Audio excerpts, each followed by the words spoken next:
समय एक ऐसी चीज है जिसको ना हम देख सकते हैं ना छू सकते हैं, मगर फिर भी हर दिन हमारी जिंदगी समय के हिसाब से चलती है। अलार्म बजता है, कॉलेज की क्लास, ऑफिस की डेडलाइन, शादी की डेट, मौत का वक्त, सब कुछ टाइम के कंट्रोल में है। लेकिन एक सवाल हमेशा से इंसान को परेशान करता आया है, क्या हम समय के जाल को तोड़कर पीछे या आगे जा सकते हैं, मतलब टाइम ट्रेवल। और ये सिर्फ हॉलीवुड की साईफाई मूवीज़ का कॉन्सेप्ट नहीं, हमारे अपने शास्त्रों में भी टाइम ट्रेवल के चमत्कारी किस्से मिलते हैं। आज के इस सफ़र में हम देखेंगे शास्त्रों का काल चक्र वर्सेस साइंस का क्वांटम थ्योरी, और जानेंगे कि क्या टाइम ट्रेवल सिर्फ एक इमेजिनेशन है या एक दिन रियलिटी बन सकती है। शुरुआत करते हैं शास्त्रों की कहानियों से। भगवत पुराण की एक कहानी, राजा कुकुदमी और ब्रह्मलोक। कहानी है राजा कुकुदमी की। राजा सोच रहे थे कि अपनी बेटी की शादी किसी योग्य वर से करें जिसका नाम था रेवती, मगर उन्हें लगा धरती पर कोई भी उनकी बेटी के लायक नहीं है, तो वो सीधा ब्रह्मलोक गए। ब्रह्मा जी उस समय एक संगीत समारोह में व्यस्त थे। कुकुदमी के कुछ देर इंतजार किया, मगर ब्रह्मा जी बोले, राजा तुम इतनी देर से क्यों रुके थे? क्या तुम्हें पता भी है कि धरती पर कितना समय बीत चुका है? जो धरती पर सिर्फ कुछ घड़ियां थीं, ब्रह्मलोक में वो करोड़ों साल के बराबर होते हैं। वापस आया तो देखा उसके समय का सब कुछ बदल गया था। वो अपना समय खो चुका था। ये था हमारे शास्त्रों का पहला रेफरेंस कि टाइम डिलेशन जैसा एक कॉन्सेप्ट एग्जिस्ट करता है।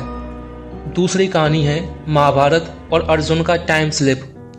महाभारत में एक किस्सा है अर्जुन का। जब अर्जुन इंद्रलोक गए अपने शस्त्र लेने, धरती पर समय अलग चल रहा था। उनके लिए कुछ दिन धरती पर कई वर्षों के बराबर निकले। क्या ये एक अलग टाइम फ्रेम का उदाहरण है? और यही चीज़ आज के मॉडर्न फिजिक्स में रिलेटिव टाइम कहलाती है, जहाँ एक जगह का वक्त दूसरी जगह से बिल्कुल अलग होता है। तीसरी कहानी है रामायण और काल देवता। रामायण में भी एक ऐसा किस्सा मिलता है जब रावण अपनी शक्तियों से काल को कंट्रोल करने की कोशिश कर रहा था, मगर काल स्वयं उसे कहता है, मैं अनंत हूँ, तुम मुझे रोक नहीं सकते। क्या ये भी एक सिंबलिक रेफरेंस नहीं है? और अगर इंसान उसे कंट्रोल कर सके तो वो उसमें ट्रेवल भी कर सकता है। अब हम बात करेंगे काल चक्र। हमारे शास्त्रों में समय लीनियर नहीं है जैसे वेस्टर्न कैलेंडर। यहाँ समय एक चक्र है, इसका मतलब समय घूमकर वापस आता है। एक दिन ब्रह्म का 4.32 बिलियन ईयर्स के बराबर होता है। इस एक दिन में 14 मानवतार, हजारों युग, और हर युग में नए युग पुरुष, नए किस्से। सोचो, अगर समय सर्कुलर है तो क्या हम उस चक्र के एक हिस्से से दूसरे हिस्से में जंप कर सकते हैं, जैसे कि कोई टेप रिकॉर्डर जिसमें तुम रिवाइंड और फास्ट फॉरवर्ड कर दो। और यही कॉन्सेप्ट बाद में साइंस ने पक्का किया और साइक्लिक यूनिवर्स का नाम दिया, बिग बैंग और बिग क्रंच थ्योरीज। हमारे शास्त्र कहते हैं कल, आज और कल सब एक ही चक्र का हिस्सा है, और हर युग, हर जिंदगी बस एक रिपीटेशन है। तो दोस्तों, अभी तक हमने देखा राजा कुकुदमी की कहानी, अर्जुन के टाइम स्लिप, रावण का काल और हिंदू काल चक्र का कॉन्सेप्ट। ये सब हमें एक हिंट देते हैं कि टाइम ट्रेवल सिर्फ एक कल्पना नहीं, बल्कि शायद एक ऐसी सच्चाई है जो इंसान समझने के करीब है। अगले चैप्टर में हम देखेंगे कैसे साइंस आइंस्टीन की रिलेटिविटी से ब्लैक होल्स तक हमें बताता है कि समय को तोड़ना मुमकिन है। समय का राज अभी शुरू हुआ है। तो आइए शुरू करते हैं आइंस्टीन, रिलेटिविटी और वॉर होल्स, मतलब साइंस का टाइम ट्रेवल। अब तक हमने देखा शास्त्रों में समय अलग अलग तरीके से चलता है। ब्रह्मलोक में घड़ियाँ, धरती पर करोड़ों साल। पर अब सवाल है, क्या साइंस इस बात को प्रूव करता है? और जवाब है हाँ, और उसका सबसे बड़ा नाम है एल्बर्ट आइंस्टीन। 1915 में एक इंसान ने दुनिया को हिला दिया, आइंस्टीन। उसने कहा टाइम यूनिवर्सल नहीं है, मतलब तुम्हारा एक सेकंड मेरा 1 सेकंड के बराबर भी हो सकता है और नहीं भी। सोचो, अगर तुम एक रॉकेट में लाइट के करीब स्पीड पे ट्रेवल करो, तुम्हारे लिए कुछ दिन बीतेंगे, मगर धरती पे सालों या फिर सदियां बीत चुकी होंगी। इसे कहते हैं टाइम डिलेशन। इसका एक एग्जाम्पल है ट्विन पैराडॉक्स एग्जाम्पल। एक इमेजिन करो, दो ट्विन्स हैं, एक धरती पर रहता है, दूसरा एक स्पेसशिप में लाइट स्पीड के करीब घूमकर वापस आता है। स्पेसशिप वाला सिर्फ 5 साल बुढ़ा है, मगर धरती वाला 50 साल का हो चुका है। यानी दोनों एक ही माँ के पेट से पैदा हुए, पर वक्त ने उन्हें अलग अलग रास्ते पर डाल दिया।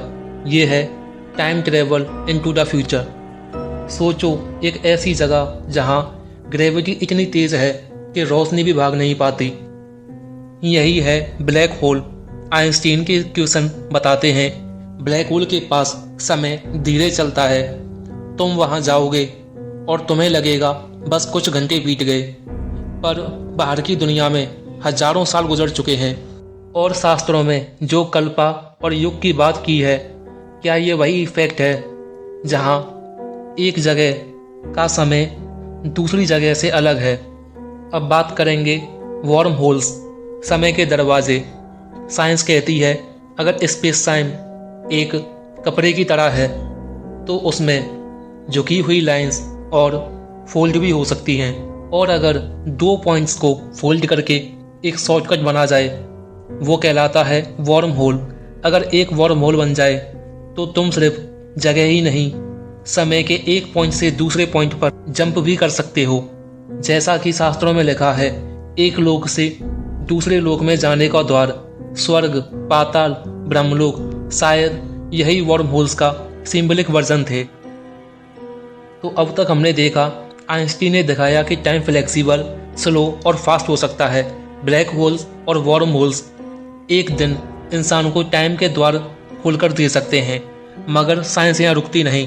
क्वांटम फिजिक्स कहती है शायद एक से ज़्यादा रियलिटीज़ हैं और एक से ज़्यादा तुम, यानी कि मल्टीवर्स।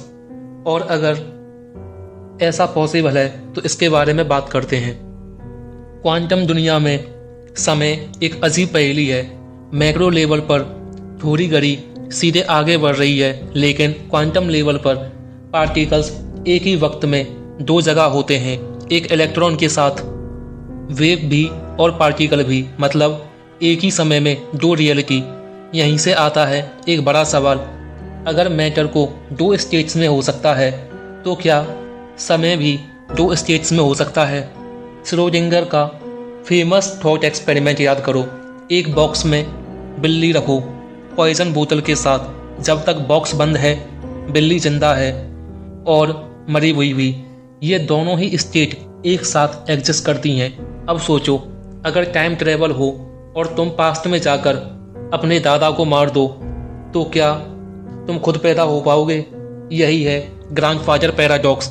साइंस कहती है पैराडॉक्सेस लॉजिकली इम्पॉसिबल हैं, लेकिन क्वांटम मैकेनिक्स सजेस्ट करता है कि शायद दोनों रियलिटीज़ एक साथ चलती रहेंगी। एक जगह तुमने दादा को मारा, एक जगह वो नहीं मरे, मतलब तुम एक ही वक्त में दोनों रियलिटीज़ में हो। यहीं से आती है मल्टीवर्स थ्योरी। मॉडर्न फिजिक्स कहती है इनफाइनाइट पैरेलल यूनिवर्सेस हैं जहां तुम्हारी हर चॉइस एक नया वर्ल्ड बनाती है। अगर तुम अभी ये वीडियो देख रहे हो तो एक और यूनिवर्स है जहां तुम इसे स्किप कर गए, और एक और जहां ये वीडियो कभी मिला ही नहीं।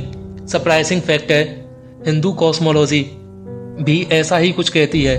शास्त्रों में लिखा है अनंत ब्रह्मांड है, हर ब्रह्मांड का एक अपना समय है, अपना काल चक्र है। विष्णु जी के 100 करोड़ ब्रह्मांड बनते और मिट जाते हैं। ये एकदम आईने जैसा होता है। मॉडर्न फिजिक्स मल्टीवर्स से कॉन्सेप्ट से निकलता है, लेकिन ये सब थ्योरी नहीं है, कुछ रियल लाइफ इंसिडेंट्स में मिलते हैं, जिनमें से पहला है वर्साइल्स इंसिडेंट 1901।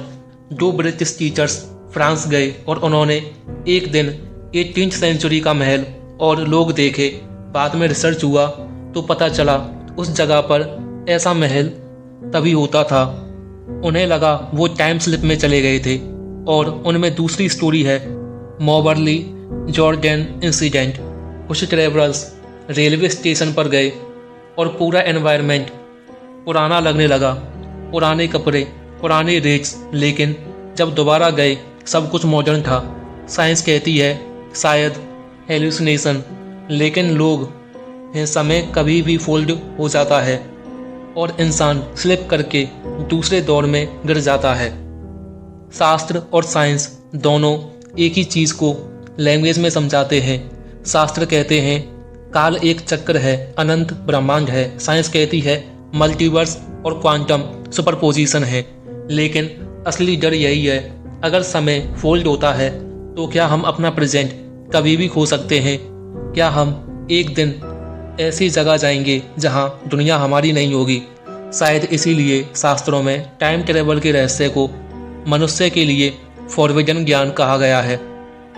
इंसान के लिए पास्ट एक क्यूरियोसिटी है, लेकिन फ्यूचर वहाँ एक जुनून भी है और डर भी। हर कोई जानना चाहता है अगले 100 साल में दुनिया कैसी होगी। क्या हम मार्स पर रहेंगे? क्या हम AI के गुलाम बन जाएंगे? क्या हम अपने ही DNA को एडिट करके इमॉर्टल बन जाएंगे? साइंस कहती है थियोरेटिकली अगर हम लाइट स्पीड के करीब चल सके तो हम फ्यूचर में जा सकते हैं। आइंस्टीन का टाइम डिलेशन थ्योरी के हिसाब से अगर तुम स्पेसशिप में 50 साल घूमकर वापस आओ तो शायद ज़मीन पर हजारों साल गुजर जाएंगे। शास्त्रों की भविष्यवाणियाँ, शास्त्रों में भी फ्यूचर का जिक्र किया गया है, जहाँ पे टाइम ट्रेवल का जिक्र हुआ था। विष्णु पुराण और भगवत पुराण में लिखा है कलयुग के अंत में समय तेज हो जाएगा, दिन घंटों जैसे लगने लगेंगे और इंसान अपनी उम्र घटा लेगा, मशीन्स पर डिपेंड हो गए। ये डिस्क्रिप्शन कहीं का कहीं आर्टिफिशियल इंटेलिजेंस और एक लाइफ का हिंट देता है। और एक और अजीब बात है, हिंदू शास्त्र कहते हैं कि हर युग रिपीट होता है, मतलब हम जो अब देख रहे हैं वो पहले भी हुआ है और दोबारा भी होगा। ये एक कॉस्मिक टाइम लूप है जहाँ फ्यूचर एक्चुअली पास्ट ही है। मगर इंसान को अगर सच में फ्यूचर देखने की पावर मिल जाए तो क्या वो उसे संभाल पाएगा? सोचो, तुम्हें कल के लॉटरी नंबर पता चल जाए या तुम्हें अपनी मौत का एग्जैक्ट दिन मालूम पड़ जाए, क्या तुम आज वैसे ही जी पाओगे? फ्यूचर ट्रेवल इंसान को फ्रीडम नहीं बल्कि एक केस बना देगा।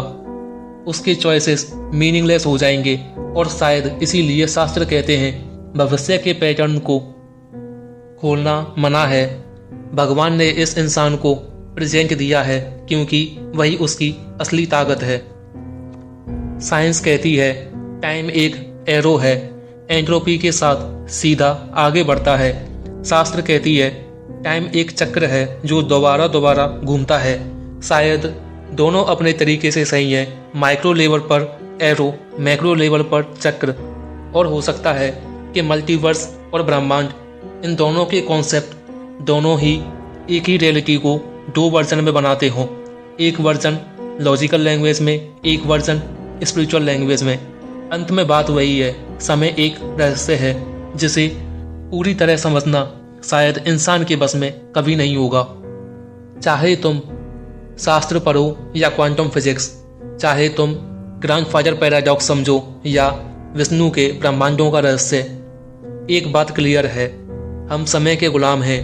भगवत गीता में भगवान कृष्ण ने कहा है काल हूँ मैं जो सब कुछ नाश कर देता है, मतलब समय ही सबका मालिक है और इंसान अपनी छोटी सी जिंदगी में बस एक मेहमान है।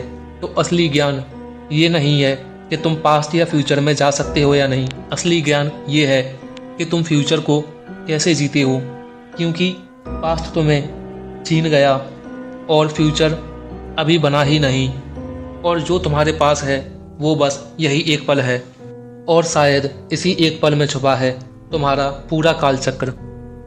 अगर आपको वीडियो पसंद आया तो वीडियो को लाइक करें, चैनल को सब्सक्राइब करें और ज़्यादा से ज़्यादा लोगों के साथ शेयर करें। मिलते हैं अगली वीडियो में एक नए रहस्य के साथ, तब तक के लिए विदा लेता हूँ।